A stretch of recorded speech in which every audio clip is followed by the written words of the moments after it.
figure out or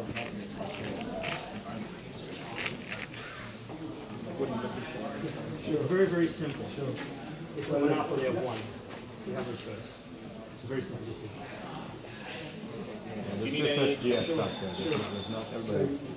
Thankfully, this I don't need to make many decisions on. If I said we're going all in on anything else, people would think I'm crazy. And there's not much else. Like ARM as a it's just not. That's the answer. I'm sorry to joke about it. I didn't get jerk. Can you talk about? Can you explain how you verify the computation? So that's an on-chain. You have to do it on chain if you want to permission chain. You know, the reality is that's kind of a deeper question when there's an on-chain signature verification process. We have two ways of doing that. One thing is a Schnorr signature, so we verify Schnorr signature on chain with multiple chains. That's a version of that. And then the actual attestation that the chain that SGX makes. There's basically a public key. Right. There's some on-chain code that can verify that the signature comes from that SGX. So you go to sgx.info.com and look at all the public keys for SGX. You can just verify that SGX. I mean, you can publish the Oracle contract and publish the public key of the SGX as part of its contract. But you're essentially working with the public key of all the SGX. Like the only way to verify that the competition is done on the SGX is the whitelist. Yeah. Is the whitelist. Well, Intel has that's quite like things get quite wacky. centralized. Yeah, they get wacky here. We get into wacky. Yeah. I mean, it's not perfect. It's the beginning of something that might be interesting. right? Each little thing, right? Not alone. Yeah, that's all I'm trying to say. I'm not. Thank you very much. Exactly. I'm not saying like all in. Yeah, I'm just like I'm all in on decentralization. Yeah. But then on top of decentralization, let's put some approaches. So functionally, for this to work, you literally have a contract or some sort of on-chain data store of all the SGX public keys ever made, signed by Intel, with which you verify that when an SGX computation was done by a chain. You don't necessarily need an on-chain data store. When a Chainlink contract gets published, you can have the public key, and then the person who wants to use that Chainlink can check if that public key corresponds to a whitelisted SGX instance. So you don't. I see. There's many ways you can do this. It depends on the guarantees you want to provide. If you want to provide like some problem where somebody middleman somebody's browser and they show the fake public key, right? Because they tried to check the Intel SGX website, or really funny would be if they hacked the Intel website, or whatever, right? It just depends what you're optimizing for, but you don't need to do that. You could do that if you want to avoid that attack vector, but I don't think many people want it. So it just depends how you want to do it. I have a different question. I mean, something totally different direction, something to totally understand. I mean, we talk about determinism, right? So let's say I have my dad, which is supposed to run deterministically, and let's say it talks to the Oracle. And when it ran yesterday, like it was one answer, but today it's different one. So I just start a new node and it just reruns all the transactions just to build this. Like that's the way it was intended, at least my little. Yeah, I'm not going to go into that. So right, so. I'm just gonna basically you publish data into your contract on chain. You see? That's step number. That's really the fundamental idea. I see. And then and then it's retained wherever your contract lives. Right. Okay. So I cache it there. It's not cache, but kind of keep it there. As part of the consensus of that network. And so this is a reliable mechanism for affecting state changes on your network of choice. Right. It's not the mechanism that retains those state changes. It's not the smart contract. Yep. The smart contract. Got it. All right. Thank you very much. Yeah, my pleasure. Thank you. I was a bit too late, but how many blockchains can you move today? I was a bit too late to your presentation. Maybe you have explained that before. So right now it's Ethereum, Bitcoin, we're working on Hyperledger and a few others, more enterprise focused. Zcash, we're looking at a very serious thing. We're starting to kind of look into that. There's just not that many people. Not right now. I mean, I think we're having some kind of conversations with those teams. Like just so you understand, we have no. I mean, really, answer your question is two things. We have no problem enabling any chain. It's just our priorities in terms of engineering resources. And B, we have a flexible system so that if whatever team with whatever blockchain wanted to say our blockchain is externally connected, or our contract allows externally connected contracts, they could take our system and they could implement it themselves. Like they could start building the chain links, they could start doing that. So our system's flexibility allows all of that.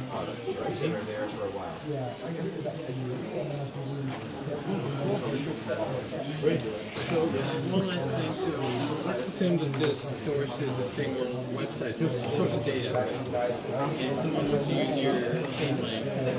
Is there a way to prove that the Chainlink actually used the website? Okay, so there's different versions of that. There's basically, if you use SGX, if you use trusted execution environment, you can take the TLS handshake data and it can include it in what it broadcasts out on chain. And assuming the trusted execution environment is secure and TLS works and all that stuff, then you can have those guarantees, right? The other version of this is kind of where decentralization would come in against one data source. Sometimes people are confused about why would I hit the same data source 3 or 4 or 5 times. It's basically, if one of the nodes doesn't do it, or deviates, or something like that. And that's, yeah. So one option is you hit the data source 5 times, and then you do 5 of 5, 4 of 5, and the person who deviates, the reputation goes down. Like that's a costly but reliably generating. Like realistically, this whole space is about paying more cost for more reliability. It's like I'm going to pay more money, I'm going to be more reliable. So right now, people just do it in a crazy deliver, like 20,000 something nodes. I mean, how much? He said, a million nodes, a trillion. Everybody, your eyeglasses, my watch, your shoes, like everything is just the same. Like I don't even how many nodes, right? So that's the question. So maybe it's 3, maybe it's 20, 100. Is that? Yeah. So without SGX, that's the answer. That's why decentralization is important. Because what's that? Transferring data to a blockchain, correct? Transferring data. I mean, it's not always it's like just broadcasting. So it's taking from one, it's reading one blockchain, reformatting and broadcasting on another blockchain in the relevant format with the relevant signatures guarantees. Would you utilize like IPFS or something for that? Blockchain, that makes things a bit more safe or efficient? Yeah, that can work. Yeah, cross-chain world is a bit of a ways away. Yeah. Like realistically, I think first we need to get to the world where the contracts are doing something meaningful. And then we can, like for cross-chain world to appear, you need a ton of data in cross-chain world. And there is no chain right now with a lot of data in it. So it's like I can make the perfect off-chain solution. Right, but there is no chain right now that has there is no separate chain that has any kind of data a contract needs. Yeah. All that data exists off-chain. So the cross-chain stuff is great. I'm very excited about it, but it's very far ahead. It requires the people who have the data to migrate their systems to a blockchain-based system of some kind, which you get it, right? Yeah, no, that's what we're trying to build Where? With our project, we're actually capping the data source solutions. What is your project? Temporal, distributed source solutions. We have infrastructure actually just built in a facility in Vancouver, so we can actually start building hosting. We're utilizing IPFS and those protocols and plugging in emerging protocols too. So we think it's very important. Like you said, it's a bit of ways, but we feel it's very important. Yeah, so you guys don't have data. You basically are a hosting company. Hosting company and an API that you can utilize yourself as well. Build on top of research technology. Got it. So it's very API-centric hosting. Yeah, and we also have a facility on site. Not to belittle it, it's just everything is very simple. Like I call my thing middleware. Yeah, I'm not a developer, so I can call my thing sexy blockchain stuff. Yeah. But are you doing DEF CON 4 as well? Oh, nice. You have a booth there?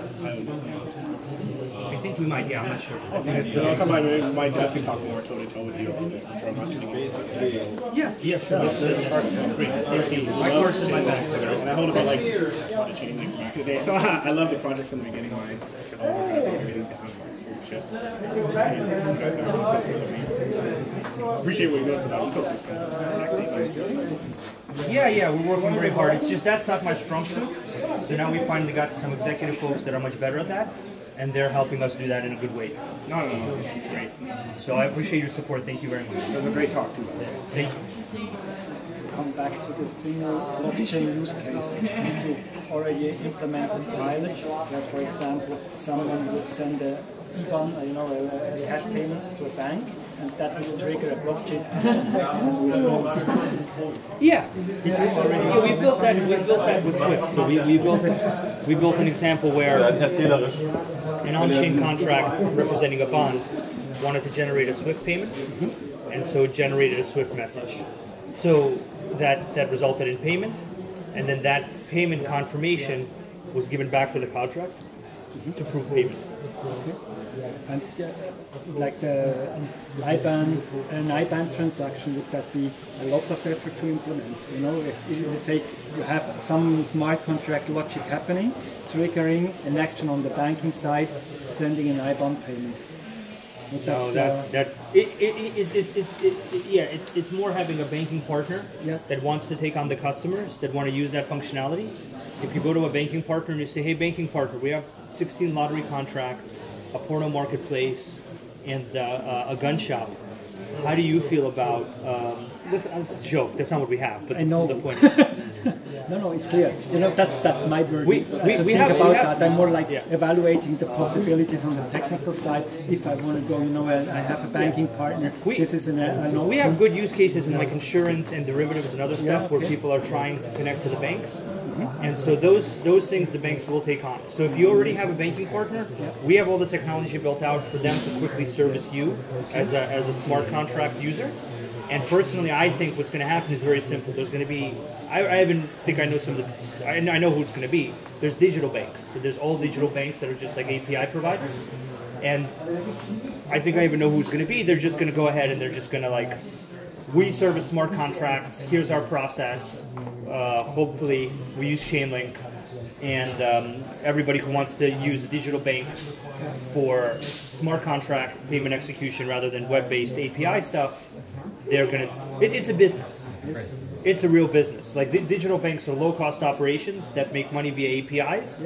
This is extremely similar to their API business. It's just a matter of it's just a matter of the use cases appearing to the level of usage and volume that they want to service and take the risk and do a public announcement. But we're working through that pretty heavily. And so what would that in practice be like if you want to work with Chainlink to implement something like that? So what are the typical steps? So we read through your documents, we think about what you can do, then is there like we pay you, or what is how does your business case look like, or initially, eventually? I mean, our goal is really just getting good Chainlinks up and running for people and getting their use cases working. Okay. So theoretically, we can help you. We have other people that we know can work on this type of stuff. The thing we focus on is making a piece of software that makes this relatively straightforward. I wouldn't say it's easy, and I would say that there's a lot of security requirements that people need to meet, that they're already meeting them for their Swift messages and for their other messaging standards, but they need to like be super conscious here. So it's we can help for sure. Either we can help or we can connect you with folks that can definitely integrate Chainlink into your system. That's cool. Great. Thank you. Do you have a card? I have digital. If you were okay with that. Yeah.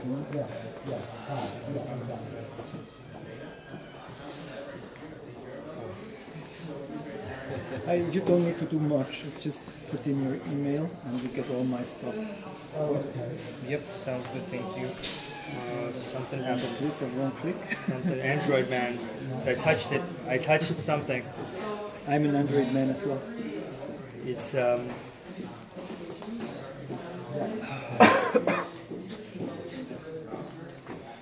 man. You came here on crutches. That's commitment. No, mate, you can't miss it. Decentralization commitment right there. It's You like, know, I don't care. I saw Sergey was supposed to be talking. Smart You're not Sergey, are you Steve? No? Who are you? He mistake me for Steve. I don't know, I haven't met you. Have you seen a picture of either of us? Steve was like, I'm kidding. What's your name? Luke. Oh, you are Sergey. Hey, how are you? My name is Luke. I'm from Sigma Prime. We're one of your... Oh, yeah. Yeah, nice to meet you. I've been speaking with Mehdi. Yeah, Mehdi, yeah. Mehdi's the word. Mehdi, yeah. Yeah, that's alright. It's probably pronounced some other way in Arabic. I don't know. I just wanted to say hi, and because I've been reading the paper and going through it, and it's been fun. Great. And I wanted to also catch all the questions that we get, see if there's anything else I can absorb. Yeah, Steve will be here either later today or tomorrow. But you guys are going to DevCon as well, right? And DevCon as well. We're the whole thing. You're going to be here both days, right? We're here, the whole thing, and we're DevCon for the whole thing. You should definitely connect with Steve over email for you and him to meet up in person. Yeah, awesome. Because he's excited about it. I know he is. Yeah, okay. Yeah, he wants to work with you. Yeah, awesome. Yeah, I'm very excited about it as well. After I started reading the paper, I was like, I can't wait to get my hands on this contract. Yeah, thank you. Thank you very much. My pleasure. Yeah. But wow, you came here what? No, don't pity me. I have an electric skate.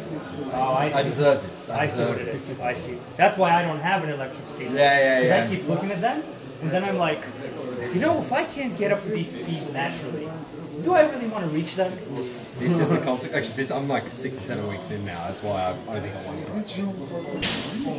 Yeah. Well, I hope you feel better. Thanks. But it doesn't look so bad. So I guess. It's not too bad now. Let's catch up. Yeah, sure. I'm just gonna grab my stuff and come right back. Does that work? Have a good hour, man. I'll see you around. Yeah. It's really nice to meet you. And we should try again. Yeah. Okay. No worries. You know Marsh?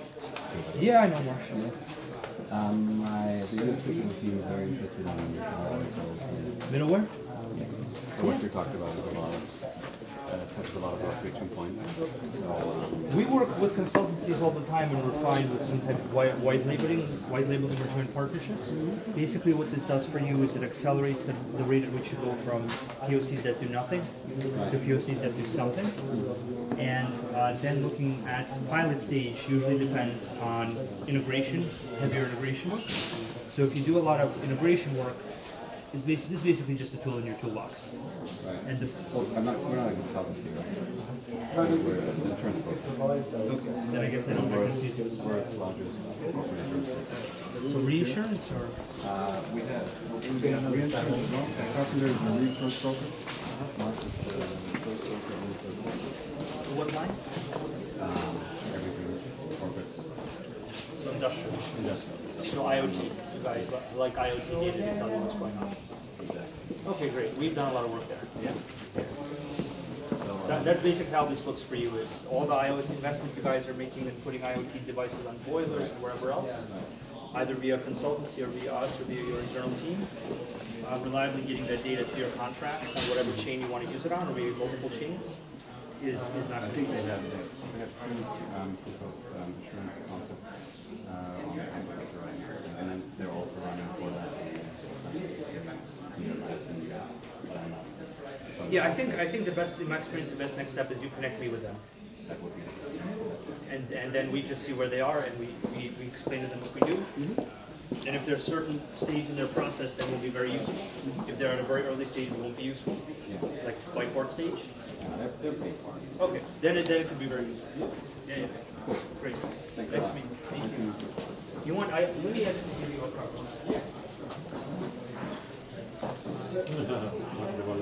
Hä? Ach, passt. Guter Content noch.